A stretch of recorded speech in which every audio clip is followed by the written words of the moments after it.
Hi, everybody. This is Silvio Canto in Dallas, Texas on Saturday, October the 28th. And welcome to our commentary. Well, it's actually a rainy day around here. It's kind of chilly and rainy. I'm not sure what the temperature is, but it feels like maybe, I don't know, 50, maybe 55. So it's not the kind of weather you associate with baseball, but we're in a baseball mood around here. Thank God for the roof, by the way. I was just thinking if we didn't have a roof today, I wonder if we would even play a game two of the World Series. But we are. We're going to play a second game tonight because we have a roof. We have a great new stadium, and we have a great World Series underway here. You know, last night you had this amazing first game. You had President Bush, George W. Bush, throw the opening pitch to Ivan Rodriguez, one of the great Rangers of all time, Hall of Fame catcher, and he came in and he threw that pitch. And I was reminded of the last time that President Bush threw a pitch in the World Series. Of course, that goes back to Game 3 of the 2001 World Series when the Diamondbacks went to Yankee Stadium and President Bush threw that beautiful strike in that World Series. And of course, that was a totally different situation back then. That was what, 10 days, 15 days after 9/11, where the whole country obviously was very angry and very emotionally impacted by 9/11, and it was great that President Bush and baseball were able to put a lot of hearts back in the right place, and he threw that perfect strike. But I couldn't help but think about this, that he threw that opening strike back in 2001. And in that game, the Yankees beat the Diamondbacks in extra innings on a home run. And last night, the Rangers beat the Diamondbacks in a extra inning home run. Last night's game, of course, the Rangers had this incredible comeback. They came back in the bottom of the ninth with Corey Seager hitting a 2-run homer. And then the man of the hour, I don't know how this guy does it, but he just keeps doing it. And that's Adolis Garcia, better known around here as El Bombi. Had that incredible finish, a home run right down in the right field side. And it was, just kind of like a line drive. I wasn't sure, honestly, when he first hit it, I wasn't sure it was going to go out because it wasn't that high, but it just got over the fence and the glove of the right fielder trying to catch it. And it was just an incredible way to end an amazing first game. So game 2 is tonight. It will be played, whatever the weather is. We will have baseball today because of that roof. And I'm looking forward to it. Now, tonight, the Rangers have Jordan Montgomery starting, who's been a top-notch postseason pitcher for the Rangers. And let's see what El Bombi Garcia does as a follow-up. I mean, this guy has just been unbelievable. You keep, every time he comes to the plate, you keep thinking, what is he going to do now? What is he going to do now? Well, we don't know, and that's why we're going to watch the game. So tonight at 7 from Arlington, game 2 of the World Series. I'm not sure who the D-backs are pitching. I haven't seen the box score, or the sports sheet, so I cannot tell you who they're pitching. But I will tell you this about the D-backs, the Diamondbacks. I can understand why they're in the National League, or they're representing the National League, even though during the season – they didn't, they won 84 games and they were the last team to qualify. But when you look at this team and you look at the way they run, I mean, if you put them on base, if you walk one of these guys, he's going to be on second base a couple of pitches later. They run, they play great defense, and they've got some pretty good pitching from what we saw last night as well. I'm not sure about their hitting or their power.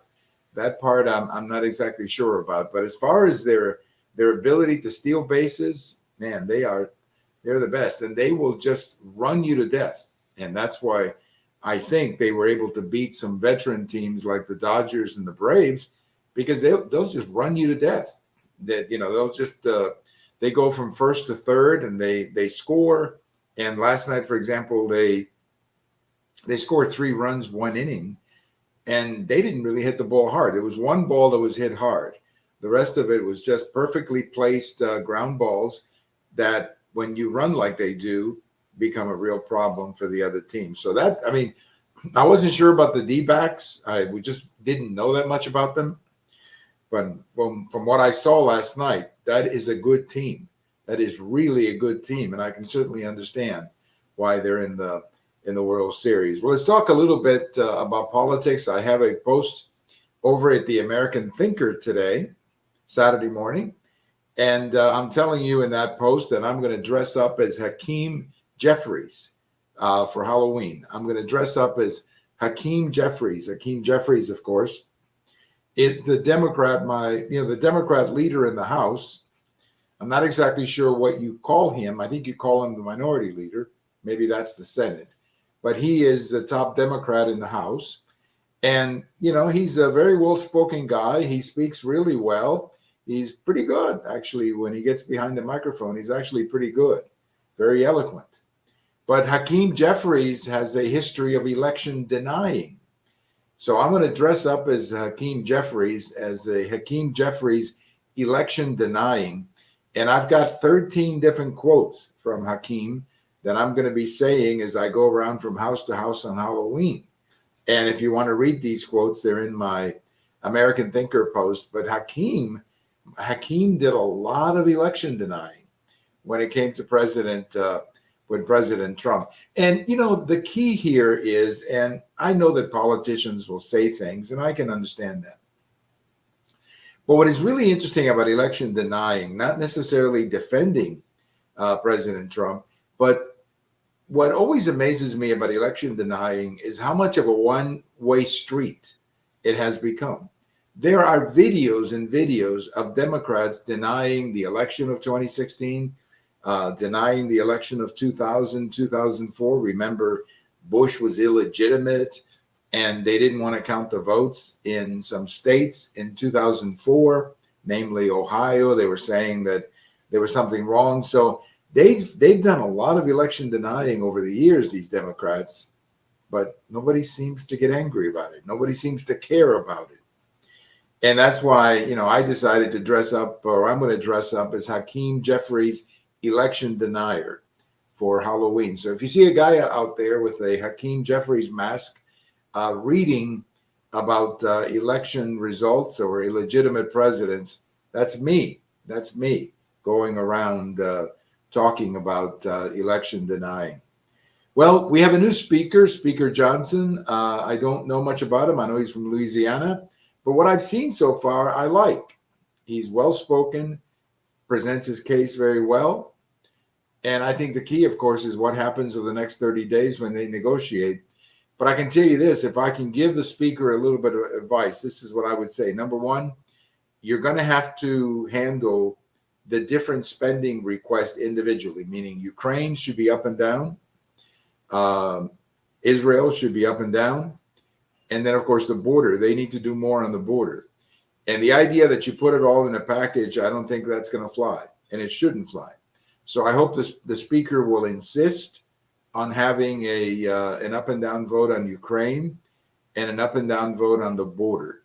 Now, I think Israel, we know how that's going to go. That's going to go overwhelmingly. It should be overwhelmingly in favor of helping Israel. That's okay with me. But when it comes to Ukraine, not that I'm not opposed to Ukraine, but I just want more information about where this money is going and what exactly this money is accomplishing. I mean, we have spent billions of dollars sending money to Ukraine. Again, I'm not against it, but I don't know anything about it. And I don't think this whole thing about Ukraine has been explained to the American people correctly or properly. And this is a great opportunity to do it when we have a vote in the House and in the Senate, and we actually put everybody on record as to where they stand on Ukraine. Now, the Israel vote, as I say, that's going to go down easily, but it's going to be good to put Democrats on the record, particularly the famous squad, and let's put them on the record and see how many of them vote against the Israeli expenditure. I wouldn't be surprised if many of them do, and embarrass President Biden in the process. The border vote, the border security money, what the White House is proposing has nothing to do with border security. It's all about, having more money for the transfer of people inside the country and also for sending money to cities to deal with the problem. That's not going to fly. It shouldn't fly. we shouldn't be sending money to cities. This is a local problem that they created, and they need to deal with it. Either raise taxes or do something about, or put pressure on the Biden administration to deal with the situation on the border. But I would not favor it sending any money to any of these so-called sanctuary cities who are now having to deal with the problem that they created by calling themselves a sanctuary city. I've got a post coming out Sunday talking about the impact of inflation on the family budget. We have now seen, for example, car loans, delinquencies are going up, delinquencies for car loans, credit card loans, and many other problems that the American family is having. And of course, it's all about inflation. When you have inflation, there's no way that your salary is going to keep up with inflation. That's just the way it is. So a lot of American families, and they look at things like the unemployment rate, they look at things like the GDP growth, and that on the surface looks positive. But it's when you look at that family budget and how much money they have left over at the end of the month. That's the reason that President Biden has an economic problem, because a lot of Americans are going month to month and they don't have a lot of money left over. And that's what's creating a lot of the cash flow problems in the family. So check out my post on Sunday about inflation and the American family. Thank you for listening. Everybody have a wonderful day. And we'll watch baseball tonight, game 2 of the World Series right here in Arlington, Texas. That beautiful stadium, by the way, just a absolutely beautiful stadium. Thank you for listening. This is Silvio Canto in Dallas.